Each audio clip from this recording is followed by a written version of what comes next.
You may have heard that Moody's, the credit rating agency, recently downgraded the U.S. sovereign credit rating from AAA, the highest possible level, to one notch below that. Well, what does that even mean?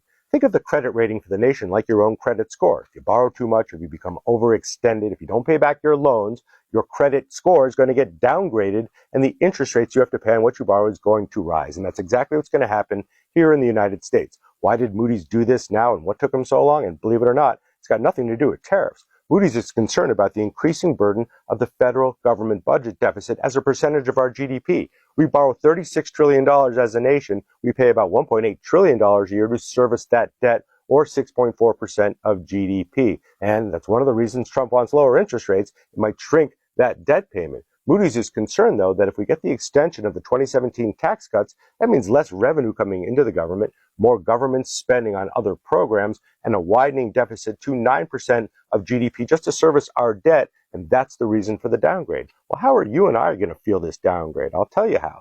Our treasury bonds, the instrument we use to borrow money, we sell those to governments around the world and big institutional investors and pension funds. Those are going to demand higher yields. We are a risky borrower, so those investors want higher yields. Those higher yields on treasury bonds are tightly correlated to things like the 30-year fixed mortgage. The yield on the 30-year treasury bond is now north of 5%. The mortgage for a 30-year fixed is now north of 7% again. So the higher the treasury yields, the higher the borrowing cost, not just for the government, but for you and me at home.